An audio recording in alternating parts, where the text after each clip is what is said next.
동일하십니다. 우리 앞뒤 옆 사람과 인사하겠습니다. 존귀한 분이 오셨습니다. 서로 존귀한 분이 오셨습니다. 사랑합니다.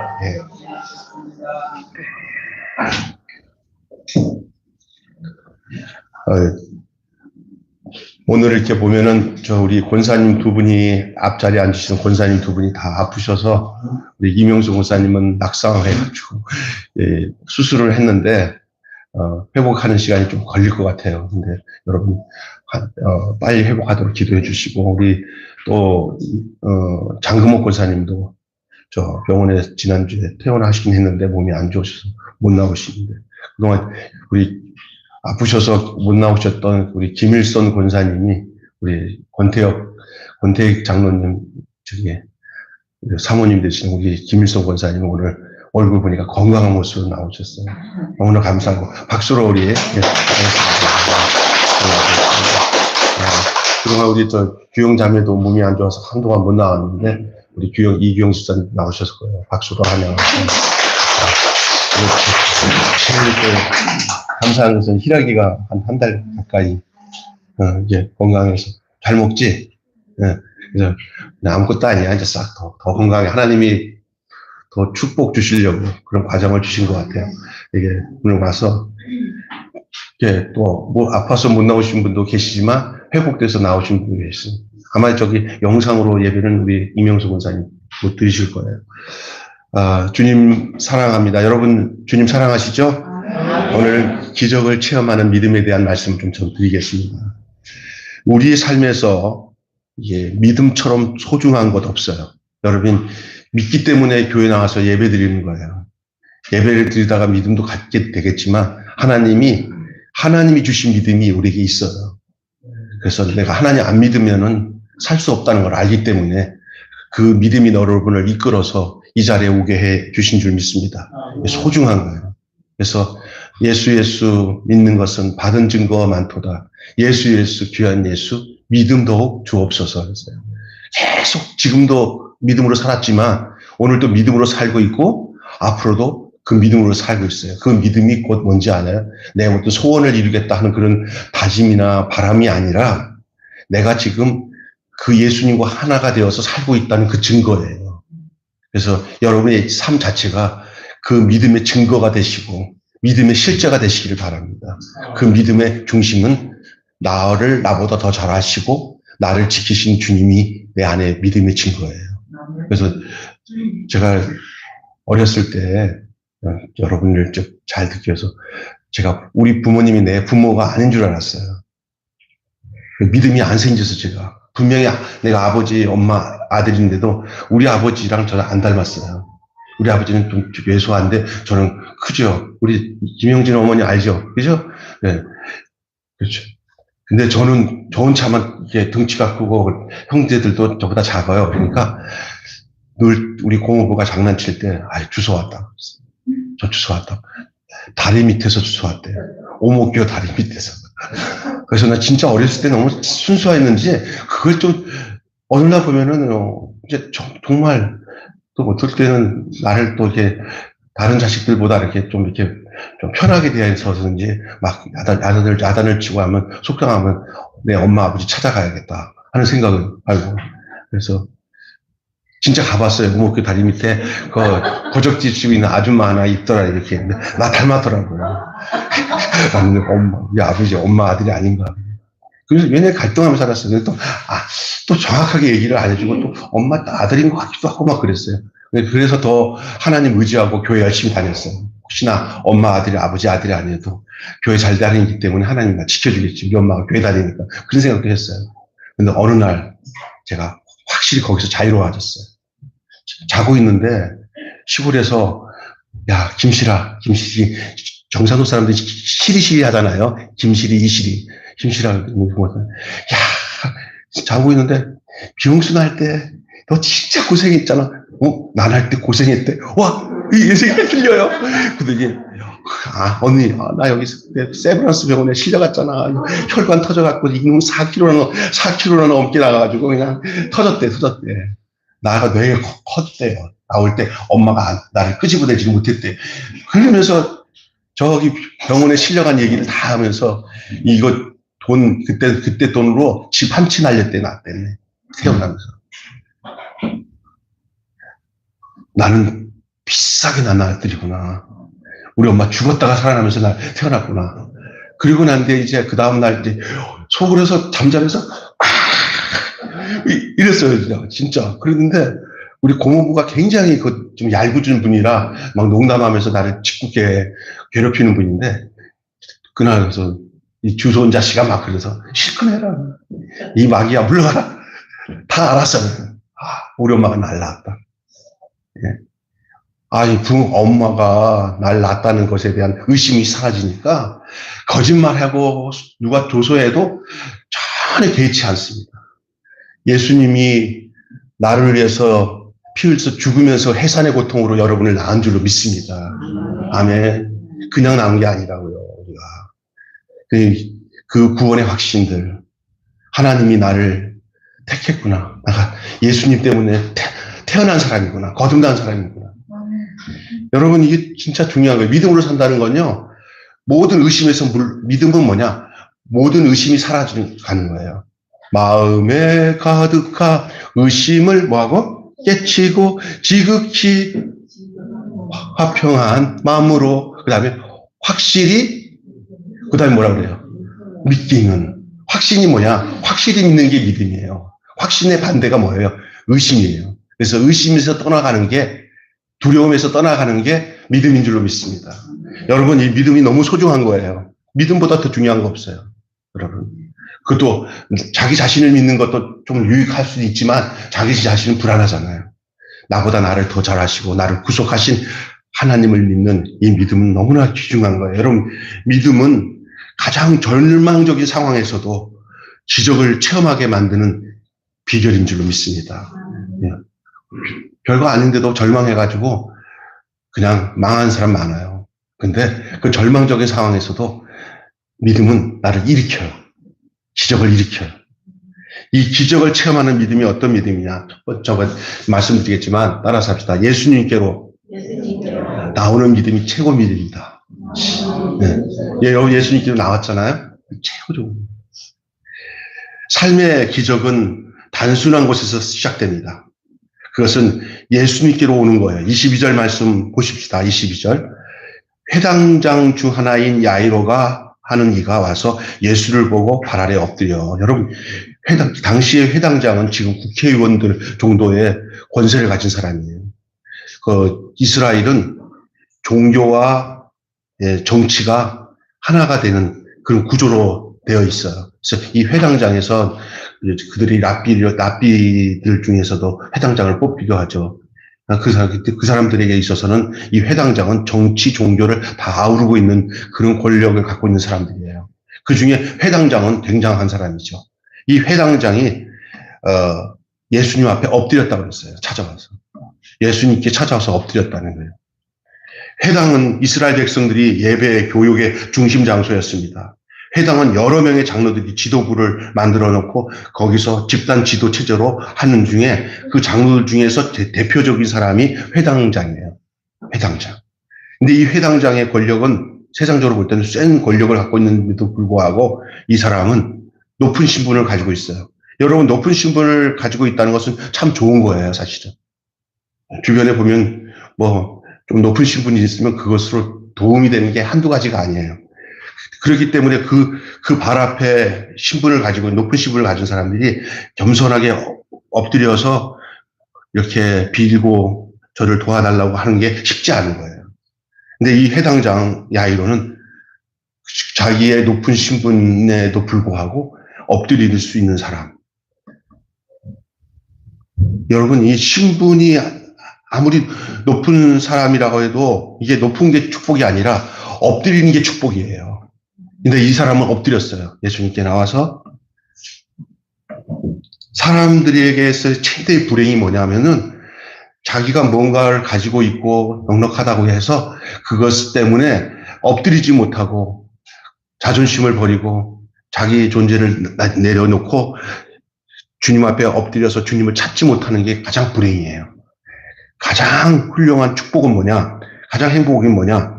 자기가 갖고 있는 신분을 다 내려놓고 주님 앞에 엎드리는 거예요. 주님, 나 아무것도 아닌데 주님 없으면 나는 살 수 없습니다. 근데 이 해당장은 상당히 어려운 처지에 있는 것은 사실이에요. 왜? 권력을 갖고 있고 해당장이라고 하는 이것 때문에 남들이 나를 어떻게 볼까? 아니, 내가 남들을 우지자지하는 사람인데 내가 뭐 어떻게 예수라는 그 젊은 청년 앞에서 내가 엎드려서 살려달라고 해? 아이, 내 딸 죽으면 죽었지 난 그거 못해. 이럴 수 있어요. 대다수가. 근데 이 사람은 그렇지 않았어요. 사람에게서 최대의 불행은 예수님을 멀리하는 것이고 사람에게서 최대의 행복은 예수님을 가까이 하는 것입니다. 여러분 최대의 행복을 소유한 여러분들인 줄 저는 믿습니다. 주님 가까이 가는 거예요. 그런 의미에서 예수님을 가까이 하는 모든 것이 축복의 조건이고 행복의 조건입니다.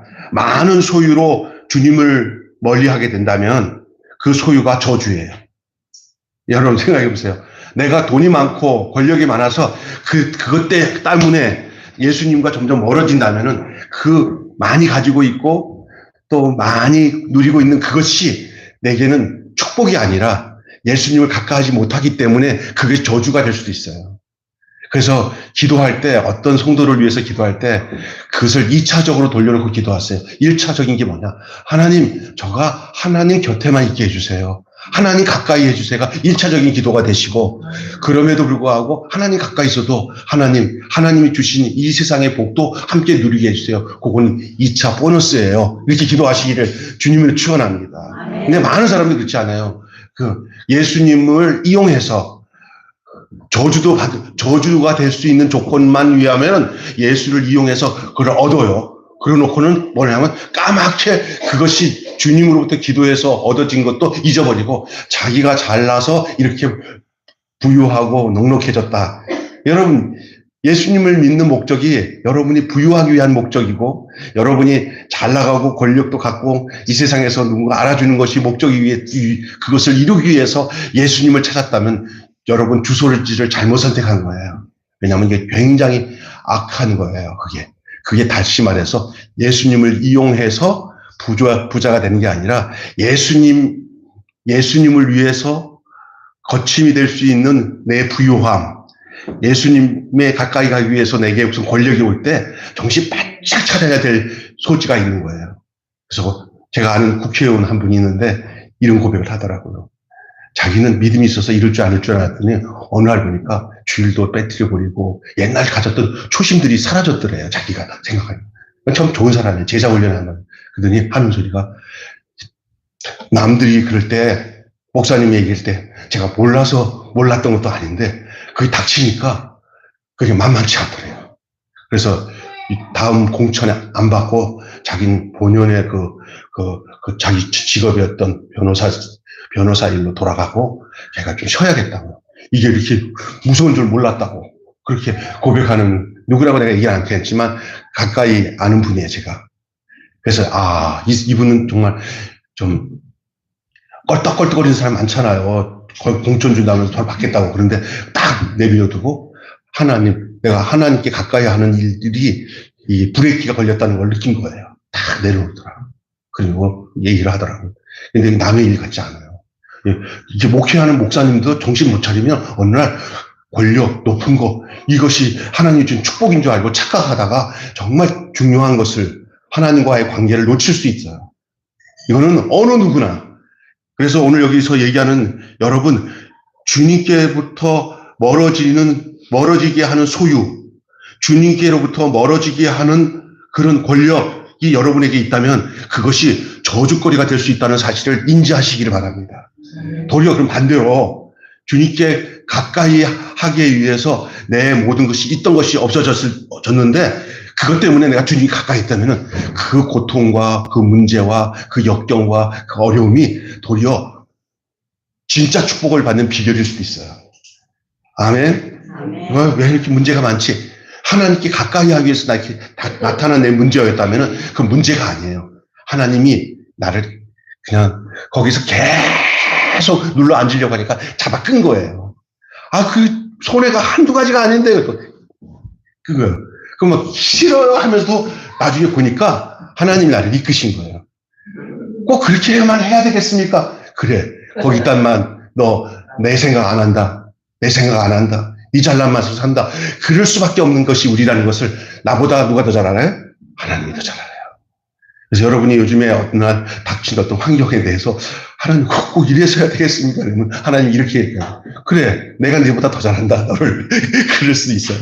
그러니까 그것만 아시면 돼요. 그런데도 불구하고 그렇게 하나님이 신앙생활은 내가 하나님을 끌고 가는 게 아니라요. 하나님이 나를 끌고 가는 거예요.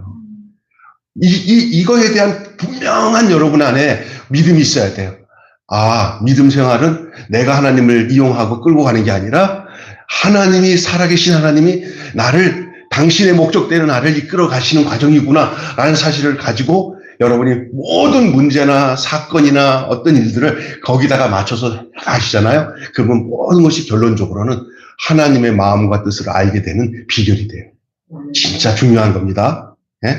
그래서 여러분, 고난의 문제, 어떤 어려움의 문제들이 여러분에게 가까워질 수 있다면 그 주님께로 가까이 가게 되는 비결이 될 수 있어요, 그게. 그래서 고난과 문제는 도리어 저주가 아니라 축복일 수 있다는 사실을 기억하시길 바랍니다.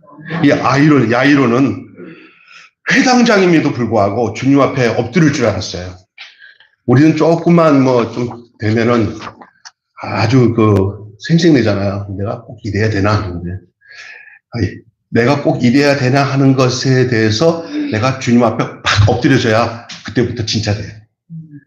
네, 교만하면 은혜가 안 와요. 진짜. 높아진 곳에는 물이 없어요. 물은 위에서 아래로 흐르는 줄 믿습니다. 은혜는 뭐냐? 낮아진 사람들이 받는 축복이에요. 겸손해져야 은혜를 받습니다. 근데 사람은 가진 거 있고 내 거 있겠다 이렇게 생기게 되면은 교회 와서도 이렇게 하면서 높은 자리에서 말씀 받으려고 하니까 건조해요, 마음이. 사모하지를 않아요. 그런데 이게 내 자신을 다 내려놓고 겸손해지면 그 잠언서의 말씀대로 교만은 넘어짐의 앞자리이지만 하나님께서 겸손한 자에게는 뭐를 주신다 그랬어요? 은혜를 주신다. 따라서 합시다. 겸손한 자에게 은혜를 주신다. 삶의 주권을 내가 가지고 있으면 교만해요. 그러나 삶의 모든 주권이 하나님께 있습니다. 나는 잘 알지 못해요. 하나님은 다 아셔요. 이렇게 시작해야 돼요. 그렇기 때문에 나는 모르기 때문에 하나님의 이끄심을 분명히 믿고 당신이 내 곁에서 나를 인도하시는 것에 대해서 제가 의심 없이 주님을 따르겠습니다. 요렇게 돼야 그때부터 모든 일에 대한 하나님의 정확한 그 개입이, 하나님의 이끄심을 경험하게 돼요. 중요한 것입니다. 여러분, 예수님께 올 때 이 야이로는 전에 니고데모처럼 밤에 와가지고 모르게 예수님을 이렇게 찾을 수도 있었는데 야이로가 이 니고데모보다 조금 더 멋있는 사람이라고 생각이 되더라고요. 믿으면서. 니고데모도 그 입장을 이해는 할 수 있어요. 저녁에 찾아올 수밖에 없었던 건. 그 누구를 신앙생활하면서 너는 내 스타일로 여기까지 판단하지 마세요. 그냥 단 하나, 여러분은 여러분의 입장에서 가장 주님께 가까이 있을 수 있는 방법을 택하면 그것이 주님이 기쁘시게 하는 방법인 줄로 믿습니다. 네. 그래서 주님께 이 야이로가 찾아왔잖아요. 아니, 니고데모가 찾아왔지만 야이로는 공개적으로 했다니까요. 공개적으로 주님 앞에 엎드려서 사람들이 다 볼 수 있도록 예수님 앞에 찾아와서 엎드렸어요. 이런 모습을 봐도 그의 행동에는 이런 행동을 딱 볼 때 뭔가 기적이 나타나겠다. 저는 이런 것이 있어요. 어떤 사건이 터졌을 때 어떤 어려움이 그 사람에게 와서 이제 저랑 얘기를 나눌 때가 있잖아요. 근데 그것을 대하는 그 자세가 믿음이 아닌 반대의 방향으로 불평하고 막 이렇게 하는 사람들은 저건 또 한참 가겠다. 어떤 기적이 아니라 조금 돌아서 그 40일 동안 가야 될 거 40년 돈 것처럼 자, 좀 벌었다. 이런 느낌이 있을 때가 있어요. 이건 제 주관적으로. 근데 어떤 분도 가서 어휴, 큰일 났네요. 그런데도 이거 어떻게, 나도 답이 안 나오는데도 대하는 자세나 하나님께 다가가는 자세나 이것이 주님밖에 나는 없어요. 주님밖에 없어요. 나는 눈에 보이는 거 없고 귀에 들리는 거 손에 잡힌 거 하나도 없지만 나는 주님밖에 없어요 하는 그 자세가 있는 사람은 뭔가 해결되어 있구나 하는 생각이 들려요. 여러분 그런 분이 되시길 바랍니다. 답이 없는 것 같은데 나는 답이 주님입니다. 현실의 답은 없어요. 근데 내가 답은 주님밖에 없습니다 하는 그 애틋한 그 마음가짐은 우리 주님이 정확하게 보시는 기적의 씨앗이에요. 그게. 벌써 이 야이로가 엎드리는 그 모습을 볼 때 벌써 뭔가 나타나겠구나. 기적이 나타나겠구나. 그 행동 속에서 이미 기적의 씨앗이 잉태하고 있던 것을 볼 수가 있습니다. 여러분 은혜는 어디서 시작됩니까? 은혜. 하나님 앞에 나오는 데서부터 시작이 됩니다. 은혜는 하나님께부터 나오는 데서 시작됩니다. 하나님이 가장 기뻐하는 게 뭐냐? 당신 앞에 나오는 거예요.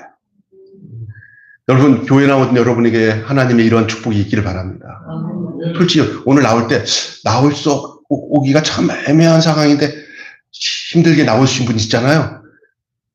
복 있는 사람.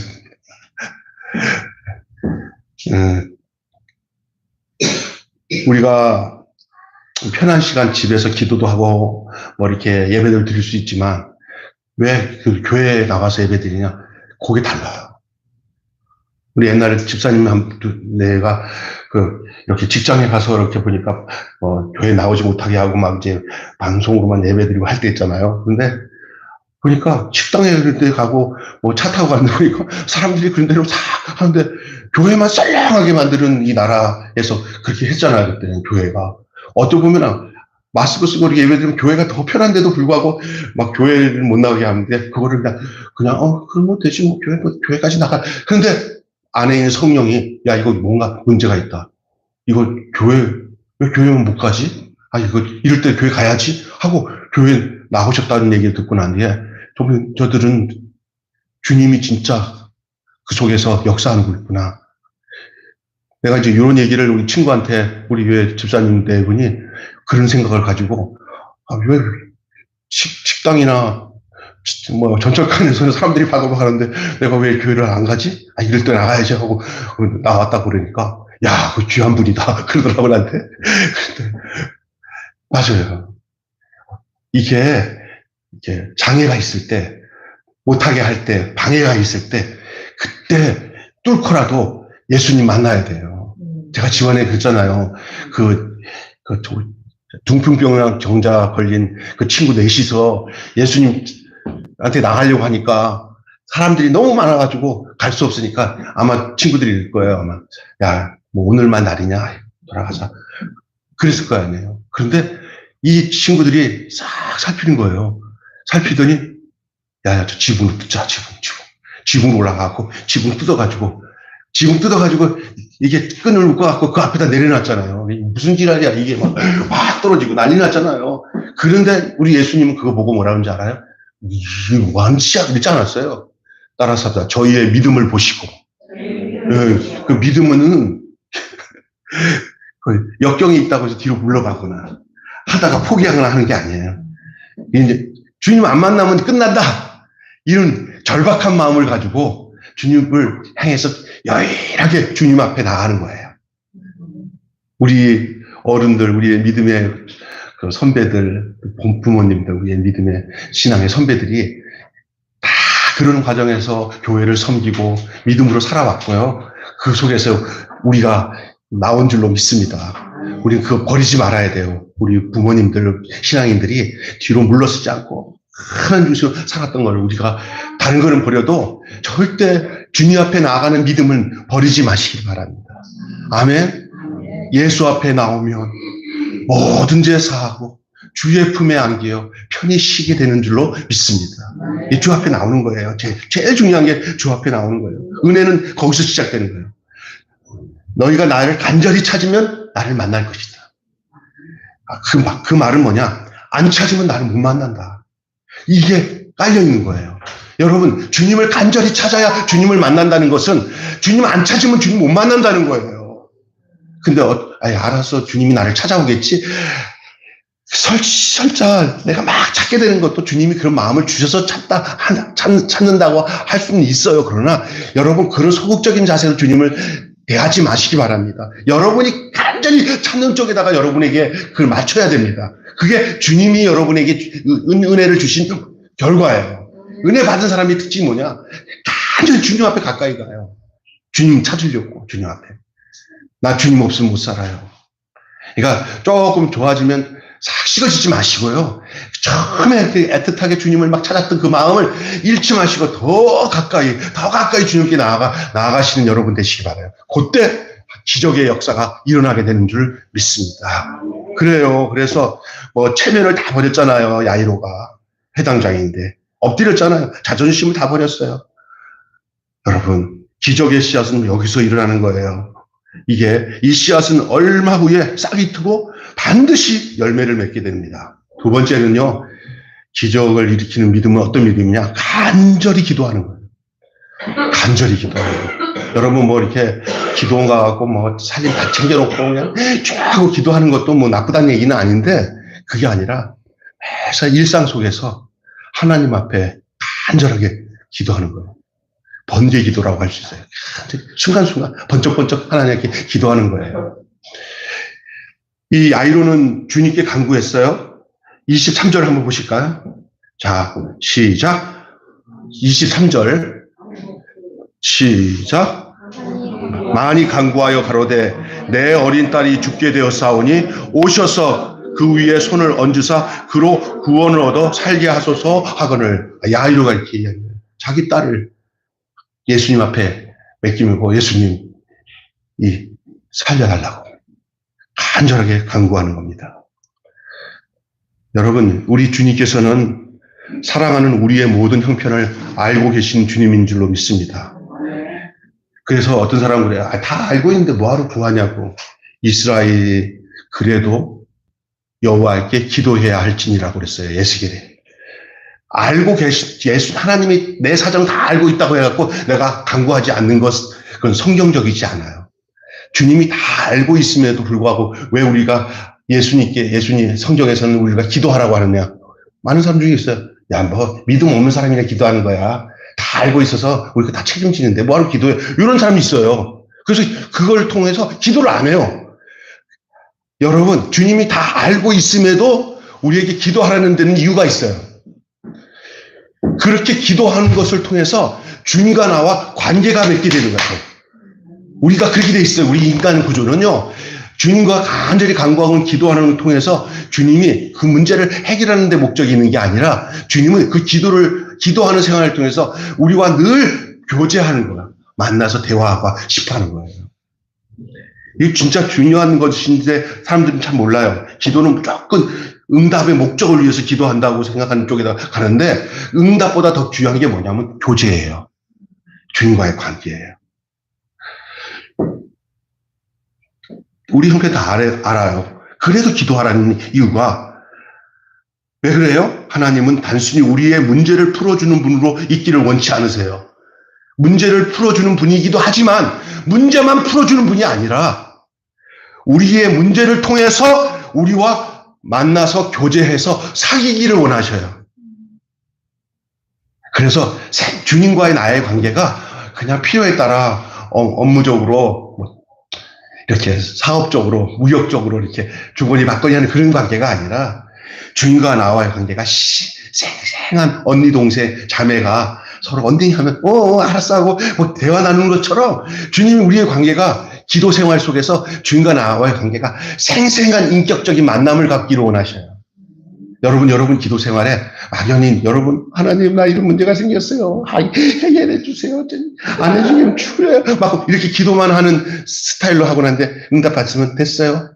내가 구했으니까 하나님 응답 주셔서 고마워요. 땡 나중에 또 만나요. 이런 식으로 하지 말고 주님과의 관계가 주님이 마치 내 문제가 너무 가까이 있으니까 네 문제가 내 문제고 내 문제가 네 문제. 멀리 떨어지는 자매가 있어요. 그런데 멀리 떠는 이모야. 내가 문제가 생겼어요. 멀리 떨어서 서로 만나지도 못하면 그 해결 안 되잖아요. 늘 가까이 있으면 그 이모 볼 때, 그냥 조카가, 그 엄마의 그 딸이 이모에겐 조카잖아요. 그러면 그게 자기 문제랑 똑같아지는 거예요. 가까이 있으니까. 우리가 주님과 가까이 있으면 우리의 문제가 우리 문제로만 끝나지 않고 당연하게 주님의 문제가 되는 줄로 믿습니다. 아멘. 주님과 가까이, 내가 이제 가까이 하는 모든 문제는 주님 문제예요. 여러분에게 있어서 기도는 뭐와 같냐? 내가 가까이 하는 모든 문제도 다 주님 문제다. 왜? 내가 누구랑 가까이 있으니까. 주님과 가까이 하니까. 여러분, 그게 기도의 목적이에요. 근데 많은 사람들은 어떤 목적을 위해서 뭔가 응답되거나 하면 주님, 하나님은 우리의 모든 기도를 응답해 주셔서 해결해 주신 분이야. 거기가 아니에요, 그건 1차적인 거예요. 그것이 목적이 아니에요. 진짜 목적은 주님과 나와의 기도세요. 어떤 사람이 이제 기도하기 시작하더라고요. 그럼 목사님, 아무개 목사님, 요즘에 또 기도 많이 하던데요? 막 새벽에도 나오고. 그러니까 목사님의 해결 다 됐다. 이거 해결될 게 많잖아요. 이미 다 되는 거야. 기도하면 해결 다 된 거야. 아멘? 왜? 최종 목적이 주님과의 만남이에요. 여러분이 어떤 문제가 있어도 기도를 하지 않고 있다면 그건 진짜 치명적인 상황이에요. 문제가 있을 때 기도하는 건 당연하지만 기도로 끝나는 것이 아니라 문제를 위한 기도로 끝나는 게 아니라 주님과의 계속적인 만남을 위해서 그런 문제가 내게 찾아온 거예요. 아까 예전에도 주님과 가까이 있는데 주님 보실 때는 덜 가까이 했다는 것을 여러분이 기억하셔야 돼요. 더 가까이 하기 위해서. 네 안에 내가 네 안에 있게 하기 위해서. 이게 진짜 중요한 저와 여러분의 교제예요. 문제 해결보다 더 중요한 것은 주님의 관점은 나와 당신이 교제하기 위한 거예요. 그래서 여러분이 그렇게 주님이 여러분이 여러 가까이 있음을 느끼고 사시니까 아니면 빨리 문제나 해결해줘요. 짜증나요? 빨리 안 해줄래요? 여기에만 관점 두지 마시고 더 친근하게 가까이 하면은 그 문제를 내가 원하지 않아도 주님이 먼저 해결하셔요. 할렐루야. 주님은 가까이 하는 데다가 목적을 두세요. 문제를 해결하기 위해서 기도하는 것도 중요하지만 그 기도는 약간 급수가 떨어져요. 주님과 친해지면 내 문제가 주님 문제예요. 내가 막 힘들면 너 얼마나 아프냐? 내가 알았어. 내가 해결해 줄게. 하시는 주님이세요. 아멘. 여러분, 그래서 하나님은 문제를 통해서 우리와 교제하기를 원하시는 줄 믿습니다. 여러분 앞에 아까 전에 우리 장로님 기도할 때 우리 교회 성도들에게는 여러 가지 문제가 많은 줄로 압니다. 그렇게 기도하셨잖아요. 문제 많아요. 그러나 그 문제가 아니야. 주님은 더 깊은 것을 원하셔요. 여러분이 주님과 가까이 하면은 그 문제에 대한 해결의 문제는 주님이 알아서 하셔요.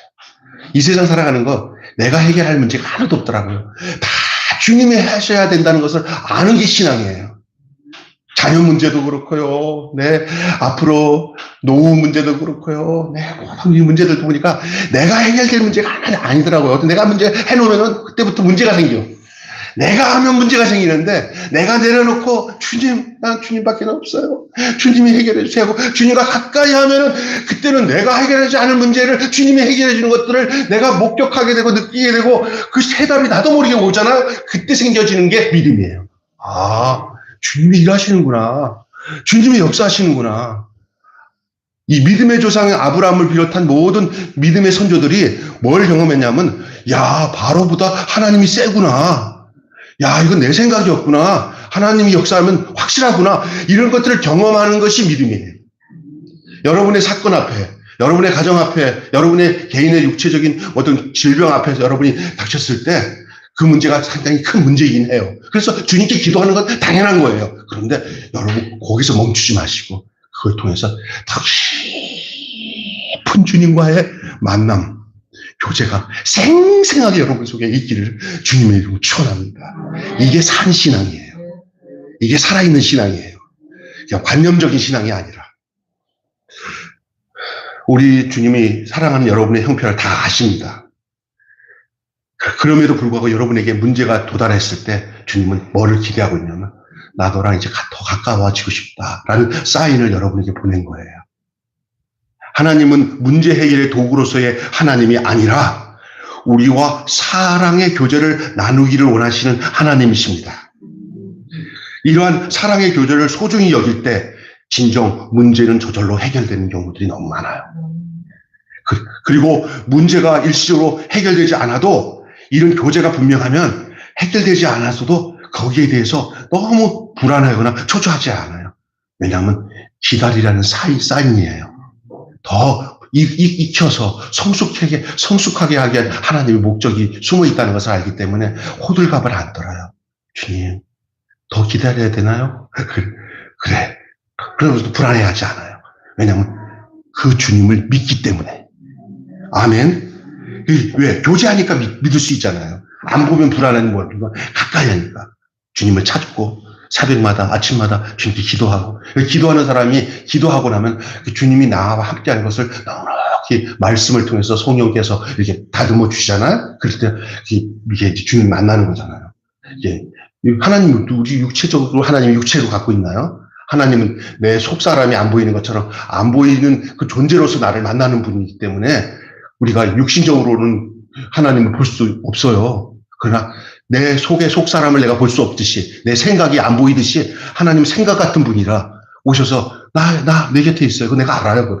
그를 통해서 성경 말씀을 통해서 성령께서 이렇게 기도하는 가운데 주시는 음성을 통해서 주님을 만나잖아요. 그게 정확한 거예요.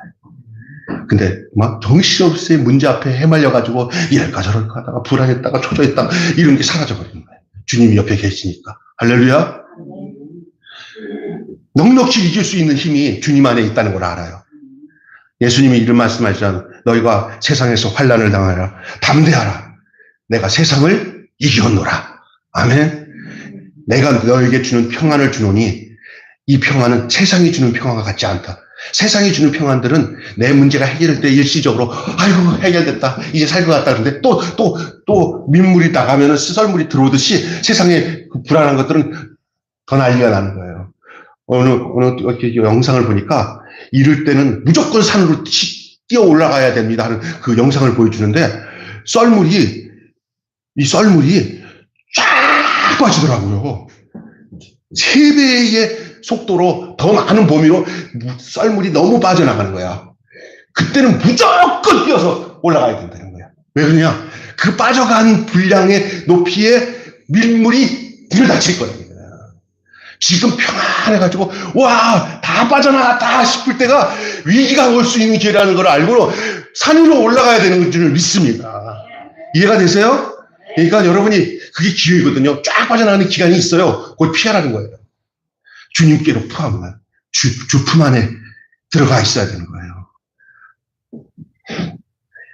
안전지대로 도망가야 되는 거예요. 내가 그 가장 안전지대가 뭐냐? 주님 품 안에 주님과의 교제, 내 욕심을 다 내려놓은 자리가 안전지대인 줄로 믿습니다. 문제 해결의 도구로의 하나님이 아니라 나와 사랑의 교제로서의 하나님을 여러분의 하나님으로 모시고 사시기를 주님의 이름으로 축원합니다. 이럴 때 넉넉히 문제를 이기게 하시는 주님의 놀라운 영적의 축복을 여러분이 얻게 될 줄로 믿습니다. 자, 마지막 한 가지는 참고 기다리는 거예요. 간절히 기도를 해야 되지만 문제 해결은 참고 기다려야 돼요. 참고 기다리는 것은 주님에 대한 신뢰를 나타내는 거예요. 믿는 거예요. 대부분 사람들이요, 여기까지만 내가 해보고 안 하면 못 믿을 거다 하고 이게 하는 경우가 있어요. 신앙생활도 그런 사람도 있어요. 내가 이번까지는 하나님 앞에 기도에다가 응답 안 받으면, 그러니까 자기가 주체야. 문제를 해결해 준 하나님은 믿어야 되는데 그게 아니야. 내가 여기까지 해보고 당신 답 없으면 난 끝이다. 이거 아니에요. 응답과 결정과 문제 해결은 내게 있는 게 아니라 하나님 편에 있는 줄로 믿습니다. 그렇기 때문에 우리는 참고 기다려야 되는 거예요. 주님에 대한 신뢰, 믿음, 주님은 진짜 신뢰하는지 아는지 보기 위해서 때로는 우리를 이렇게 보시기 위해서 기다리게 하실 경우가 있어요. 여러분, 다 기다려서 이제 내일이면 끝나는데 바로 그 하루 전에 포기하는 사람도 있어요. 그런 게 많아요. 안 돼요, 대부분. 꽉 찰 때까지 기다리셔야 돼요. 오늘 본문에서 주님께서는 회당장 야이로와 함께 그 집에 갈 때 12혈루증 걸린 여인이 앞에서 그 야이로 집에 가는 그 길을 막아요. 일부러 막은 게 아니라 가다 보니까 일거리가 하나 생긴 거예요. 지금 목적은 저 야이로가 딸이 좀 죽게 됐다고 그래서 그 연락 갖고 가는데 그 중간에 하나님이, 예수님이 12해 혈육 걸린 여인이 예수님을 만나서 예수님 옷자락만 만져도 내가 살겠다고 하는 그것 때문에 거기서 사건 하나를 해결하느라고 시간을 지체했어요. 이렇게 시간을 지체했던 일들이 마르다와 마리아의 사건 속에도 있었어요. 그런데 이 마르다 같은 경우는 약간의 불평조로 주님이 여기 계셨더라면 이렇게 얘기했지만 야이로는 전혀 아니에요. 12회의 혈루병 걸린 여인으로 인해서 시간이 지체된 게 오늘 25절 에서 34절의 내용이고요. 그 상황에서 야이로 딸이 죽었다는 소식이 35절에 들려와요. 아이고, 이미 죽었네. 가봤자 소용없겠네. 하는 상황이에요. 마치 나사로가 죽은 것처럼. 근데 예수님이 그 상황에서 가요. 야이로의 딸이 죽었다고 하는 상황에서 야이로 집에 가니까, 인간적으로 생각하면 야이로가, 아니, 내가 회당장인데 내가 거기까지 이렇게 인사하고 엎드렸으면 아무리 바쁜 일이 있더라도 그걸 제껴놓고 먼저 와서 우리 딸 먼저 봐주고 해서 해야지. 이게 무슨 정말 세상 말로 싸가지 없네 하면서 별 생각 다 할 수도 있어요. 사람이. 왜 이렇게 나를 뭐로 생각하냐고, 내가 그래도 위치가 이런 사람인데 막 이럴 수도 있어요. 야이로에게는 이런 게 없어요. 이 기적의 역사는 이런 겸손한 사람들에게 나타나는 거예요. 이 야이로가 기막힌 상황이에요. 야이로 해당장은 그 장면에서 주님께 짜증내지도 않았고 원망하지도 않았어요. 따라서 합시다. 짜증내지도 말고 원망하지도 말자. 목사님, 할 말 있어요. 짜증. 목사님, 할 말 있어요. 원망하지 마세요. 아멘. 그것이 탁 돌아올 때 이 회당장을 기억하십시오. 이 회당장은 충분히 그럴 수도 있어요. 상황에. 우리 예수님한테 엎드렸잖아요. 자기 나름대로. 그런데 전혀 짜증 안 나요. 여기에도 누가 있다? 하나님의 뜻이 있다. 하나님의 뜻이 있다. 원망하지 않아요. 이렇게 기급한 상황을 외면하시고 예수님은 왜 이렇게 딴전을 부리고 딴 데 가서 딴 일을 하십니까? 나는 뭡니까? 이렇게 반응할 수도 있었어요. 근데 안 했어요. 그거 안 해요. 전혀 안 해요. 안 하고 또 그 여인 무슨 여인이야? 그 어떤 여인이야? 하고 그 혈류증 걸린 여인을 대해서도 막 그냥 탓할 수도 있어요. 그런데 그것도 안 해요. 무슨 일을 만나든지 짜증 안 내기로, 무슨 일을 만나든지 원망하기로 작정한 사람 같아요.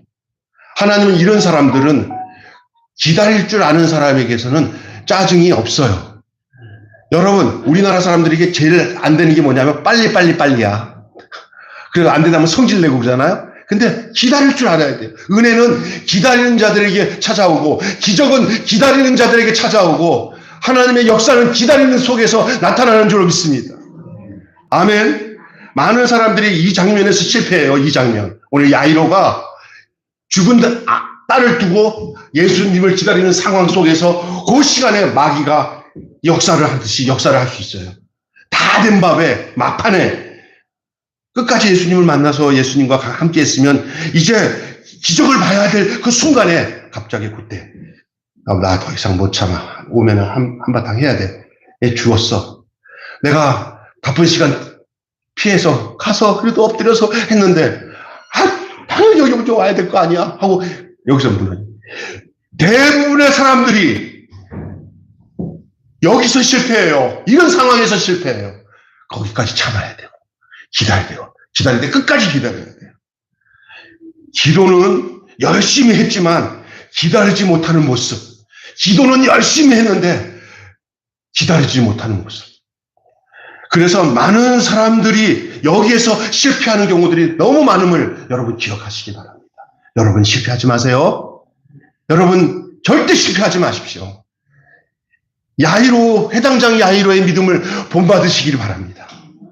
기도했으면 기다릴 줄 알아야 돼요. 결국 기다릴 줄 아는 것이 주님을 온전히 신뢰하는 거예요. 자, 마지막, 죄송합니다. 진짜 마지막, 따라서 합시다. 두려워하지 말고 믿기만 해라. 자, 딸 죽었어요. 왔어요. 예수님 왔어요.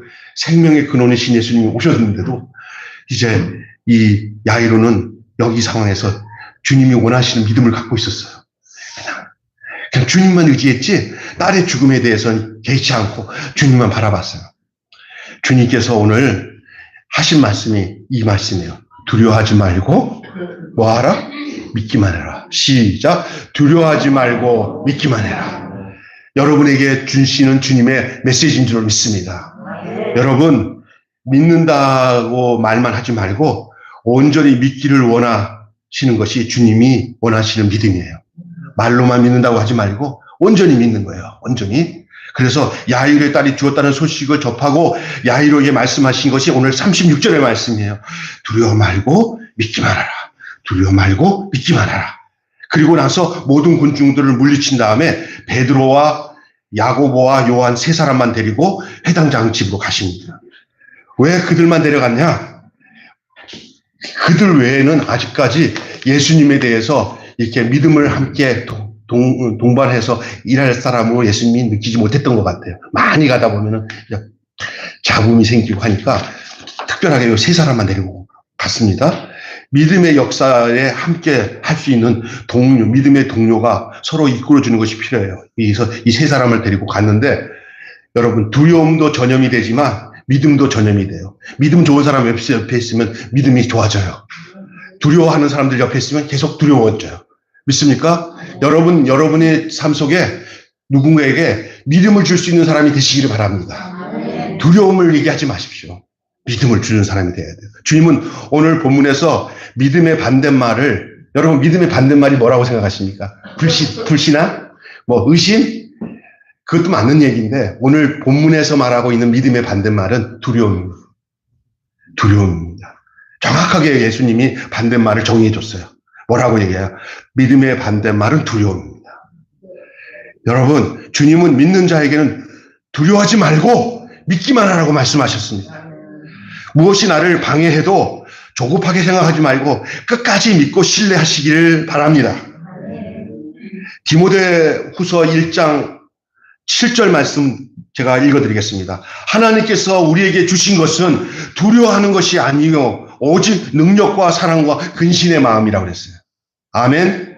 그러니까 우리가 두려워하는 거 싫어하세요. 그냥 믿기만 하라는 거예요. 누구를 믿으라는 거예요? 주님. 여러분이 어떤 상황이 있든 주님을 믿으십시오. 그리고 기다리십시오. 그리고 주님을 더 가까이 하십시오. 네. 거기에 맹점을 찍으셔야 돼요. 그러면 나머지는 내가 걱정 안 해도 내가 믿는 믿음이야. 믿음의 주님이야. 그 두려움을 사라지게 하시고 그 안에서 우리를 보존해 주실 줄로 믿습니다. 아멘. 성도는 어떤 경우에서도 절망을 해서도 안 되고 어떤 상황에서도 문제를 밝게 보는 그 믿음의 눈이 떠 있어야 됩니다. 믿음의 눈을 떠라.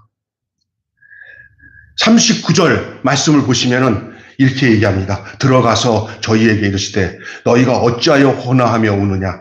아이가 죽은 것이 아니라 잔다 하시니라. 주님은 죽은 자를 보시면서도 잔다고 말씀할 수 있을 정도로의 긍정을 가지고 말씀하셔요. 이 주님의 긍정은 생명입니다. 따라서 주님의 긍정은 생명입니다. 주님의 긍정은 회복입니다. 주님의 긍정은 치유입니다.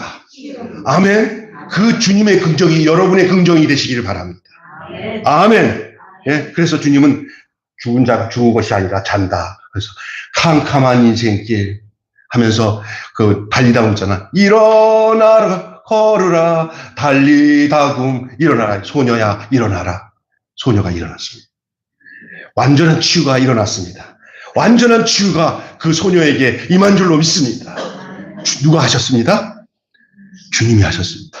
누굴 통해서 했습니까? 그의 아버지 야이로의 믿음을 보시고 주님은 그 일을 감당하셨습니다. 우리에게 이런 믿음이 필요합니다. 홍해의 바다가 있어도 순종하는 믿음을 가질 때 홍해의 기적이 일어나는 것이지. 홍해가 내 앞에 있는데 내가 순종하는 믿음이 없으면 홍해는 그대로 있습니다. 순종하는 믿음 때문에 홍해가 갈라진 겁니다. 여러분의 순종이 여러분 앞에 놓여져 있는 홍해의 기적이 일어나는 기적으로 나타날 줄로 믿습니다. 저 사람은 안 돼. 그것은 홍해 바다예요. 근데 주님이 함께 하시고 기적이 일어나는 것은 그 주님을 믿는 그 믿음과 순종이 있기 때문에 나타나는 거예요.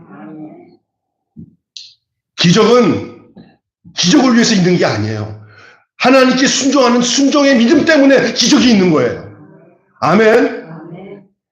네덜란드 속담에 이런 속담이 있어요. 바이킹은 부풍 한설에 세차게 바람이 불 때 큰 배를 건조한다고 그랬어요. 네덜란드 속담에 바이킹은 부풍이 세차게 불어올 때 큰 배를 건조한다. 믿음의 사람에게 어려움은 더욱 크신 하나님의 축복을 준비하는 과정인 줄로 믿습니다. 여러분, 우리가 살다 보면 그런 어려움 당한 여러 가지 사건들이 있을 때 이때 바로 오늘 여러분에게 전하는 말씀이 그대로 여러분의 살아있는 말씀이 되기를 주님의 이름으로 축원합니다. 그러므로 어떤 상황이든지 두려워하지 말고 믿기만 하십시오. 긍정을 말하고 희망을 말하십시오. 어떤 분은 연구에 의하면은 성경에서 두려워하지 말라는 말이 365회가 나온대요. 이 말은 매일매일 두려워하지 말라는 말씀인 줄 믿습니다. 두려워하지 않게 된다는 것은 내 안에 뭐가 있다는 거예요? 주님을 향한 믿음이 있다는 거예요. 그러니까 믿음은 관념이 아니에요. 내가 믿어야지 하고 이게 떼쓴다고 되는 게 아니라 여러분 속에 두려움이 사라질 정도 주님이 여러분 안에 거하시는 거예요. 그러기 위해서 여러분이 해야 될 것은 주님을 가까이 하십시오. 은혜의 주님을 가까이 하는 은혜의 그 주님의 콜링이 여러분 속에 있을 때마다 순종하십시오. 주님께 순종하고 주님 앞에 나아가는 여러분 되시기를 주님의 이름으로 축원합니다. 기도하겠습니다. 다 같이 1분 동안 합심해서 말씀을 붙잡고 찬양이 끝날 때까지만 기도하겠습니다. 기도로 도장을 찍으십시오. 믿음으로 도장을 찍으십시오. 주님, 제가 믿음의 사람이 되게 하게 하겠습니다. 주님, 제가 이 믿음으로 살겠습니다. 주님을 더 가까이 하겠습니다. 시작. 기도하겠습니다. 걸어가신 하나님 아버지, 은혜와 사랑을 감사합니다. 하나님 아버지, 믿음 없는 자 되지 않게 하시고 끝까지 믿는 믿음을 허락하여 주시옵소서. 하나님 아버지 감사합니다. 예수님께 나오는 믿음을 주시고 간절히 기도하는 믿음을 주시고 끝까지 참고 인내하는 믿음을 주셔서 결국 두려워하지 않고 믿기만 하라고 하시는 주님의 그 말씀 앞에 두려움이 사라지고 온전히 주님을 믿는 믿음 안에서 주님의 행하심을 보게 하여 주시옵소서. 더욱 어떤 문제가 아니라 주님은 우리를 더 주님과 가까이 하기 위해서 그것을 우리에게 허락하시고 우리를 지켜보고 계시고 우리에게 더 다정히 더 가까이 다가오는 주님이신 줄로 믿습니다. 오늘 야이로가 어떤 상황에서도 원망하지 않고 불평하지 않고 끝까지 함께 하시는 주님의 그 두려워하지 않는 믿음을 그 야이로에게 하나님이 허락하시고 야이로의 그 믿음을 통하여 그의 딸이 달리다고 일어나 걸으라 온전하게 회복되시는 이 놀라운 사건은 그 예수님이 야이로에게만 주신 사건이 아니라 오늘도 같은 믿음으로 사는 우리들에게도 그대로 이 시대 이 시간 현재 우리의 삶 속에도 주시고자 하는 주님의 놀라운 능력의 역사인 줄로 믿습니다. 주님 날마다 주님을 가까이 하는 삶을 통하여 더 깊은 주님과의 교제의 삶이 우리에게 있게 하여 주시옵소서. 우리 주 예수님의 이름으로 기도하옵나이다. 아멘. 찬송가 408장 부르시고 준비된 봉헌하신 후에 하겠습니다. 408장.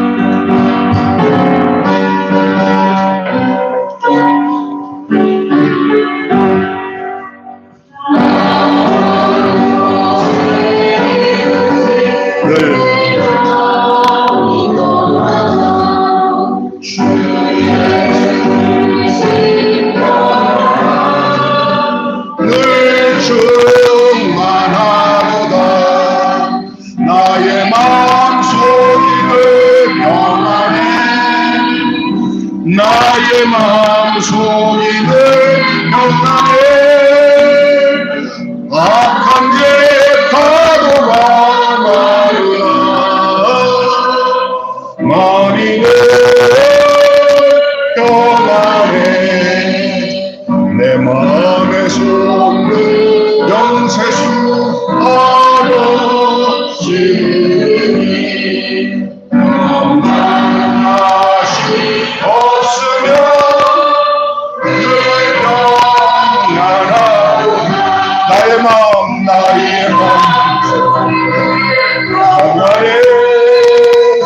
나의 마음 만송이를 평안에 악한 죄 가로가 마누라 나의 평안에 참되신 주의 사랑을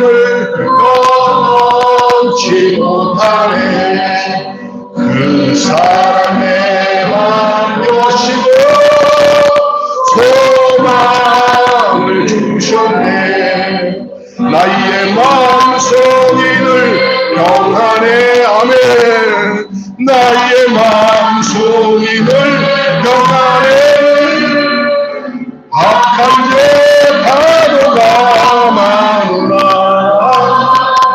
마음이들 평안해 주 예수 온갖 고난을 왜 몸소당했나 주 함께 고난 받으며 멸류가 없겠네 아멘 나의 마음속이는 평안해 나의 마음속이는 평안해 악한 죄 파도가 많으나 마음이는 평안해 하나님 아버지 이 시간에 주 앞에 예배드리며 귀한 예물 주 앞에 드려오니 이 예물을 주님이 흡양하여 주시고 받으셔서 당신의 거룩하신 선한 일에 이 귀한 물질이 그대로 사용되어져서 주의 영광만 드러나게 하여 주시옵소서. 사랑하는 성도들의 가정의 여러 가지 경제적인 어려운 문제들도 주님 앞에 다 맡기게 하여 주셔서 주님이 이 어려운 가운데서도 책임져 주시고 이끄시는 역사들을 저희들이 믿음 안에서 보게 하여 주시옵소서.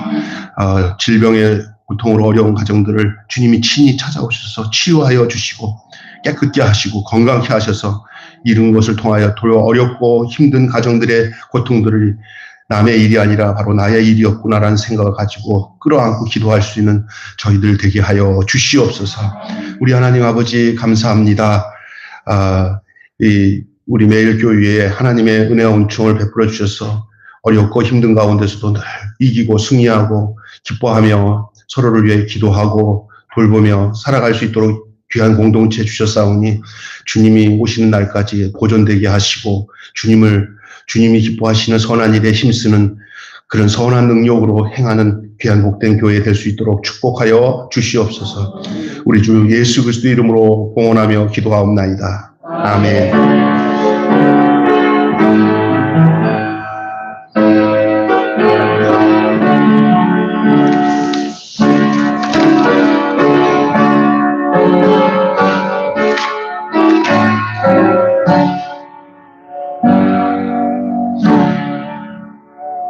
예배 후에는 저기 애찬이 있으니까 다들 식사하시고 조금 시간이 가더라도 식사 후에 우리가 서로 그룹 기도 서로를 위해서 기도하는 시간들을 갖고 오늘 그렇게 끝나겠습니다. 그러니까 바로 피치 못해서 가실 분들은 가더라도 남아서 해주시고 교회 주보를 참조해 주시겠습니다. 시간도 많이 가서 그렇게 하시고 다 같이 일어나셔서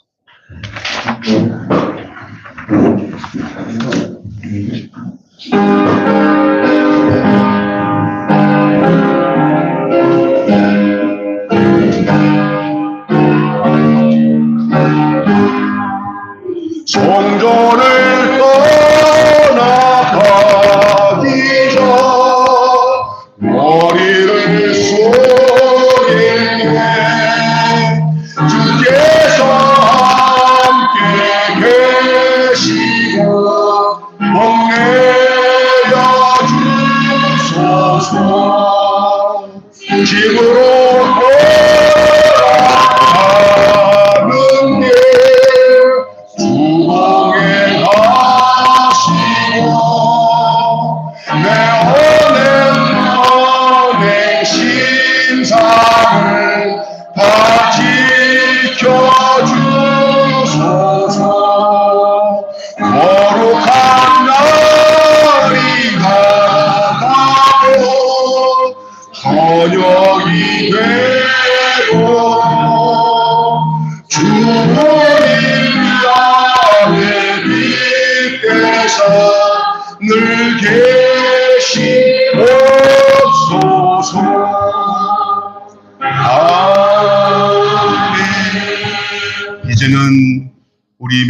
우리의 머리가 되신 우리 주 예수 그리스도의 은혜와 독생자 예수님을 우리를 위해서 내어주신 하나님 아버지의 만극하신 사랑하심과 오늘도 그 주님의 놀라우신 사랑을 우리 가운데 부어주시고 깨닫게 하시고 우리가 주님의 선한 능력으로 선한 일을 감당하는 거듭난 부활한 생명으로 살도록 지금도 우리 가운데서 역사하시는 성령님의 감화 감동 교통하시니 오늘 함께 말씀을 듣고 한 말씀 안에 한 가지로 은혜 받고 돌아가는 우리 사랑하는 성도들에게 지금부터 영원토록 함께 하시기를 간절히 축원하옵나이다. 아멘.